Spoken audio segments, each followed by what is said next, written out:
माननीय उपसभापति महोदय, मैं बिहार से हूं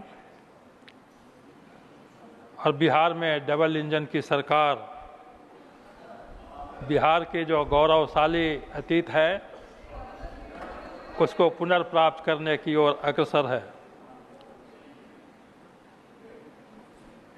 कई क्षेत्रों में अच्छे काम हो रहे हैं।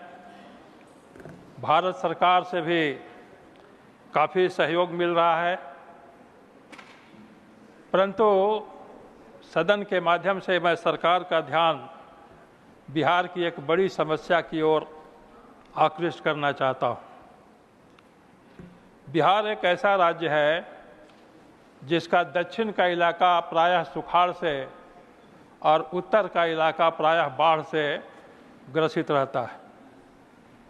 खास तौर पर बाढ़ की जो समस्या है, इसे जीवन और संपत्ति की काफ़ी क्षति होती रही है। यहाँ तक कि जब 1934 में भूकंप आया था, उसके बाद बाढ़ आई तो पूरा तबाह हो गया उत्तर बिहार, और उत्तर बिहार के जो हिस्से थे दो हिस्से में बट गए। कनेक्टिविटी ख़त्म हो गई। उस कनेक्टिविटी को दूर करने के लिए अटल बिहारी वाजपेयी जी की सरकार ने कोशिश किया और उन्होंने दोनों सिरों को, मिथिलांचल और कोसियांचल को जोड़ा। ये सारे काम हो रहे हैं और अभी मौजूदा सरकार भी विकास की अनेकों योजनाएं की हैं, लेकिन विकास के जो भी काम होते हैं वो बाढ़ के कारण बह जाते हैं, ढह जाते हैं। और बाढ़ का कारण है कि जो उत्तर बिहार की नदियां हैं, कोसी है, गंडक है, बागमती है, ये सारे का सारा का कैचमेंट एरिया जहां वर्षा होती है नेपाल में पड़ता है। तो नेपाल से वर्षा का पानी हमारे बिहार में आता है और बिहार के परिसंपत्ति को और जीवन को नष्ट कर देता है। यह एक अंतर्राष्ट्रीय समस्या है और अंतर्राष्ट्रीय समस्या का समाधान भी अंतर्राष्ट्रीय स्तर पर किया जाना चाहिए।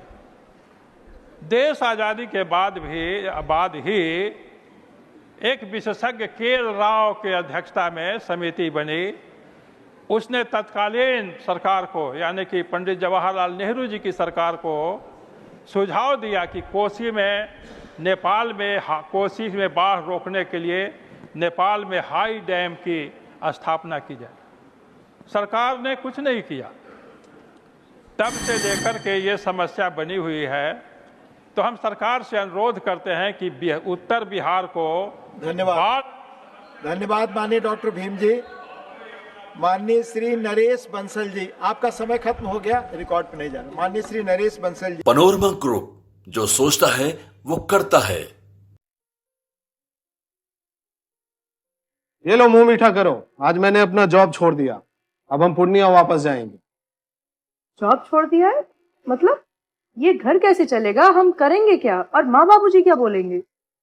इसलिए मैं एक और मिठाई का डब्बा लाया। अपने बिजनेस के लिए लोन अप्रूव हो गया।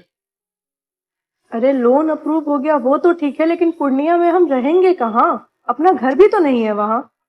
इसलिए तो एक और मिठाई का डब्बा अलग से लाया हूँ।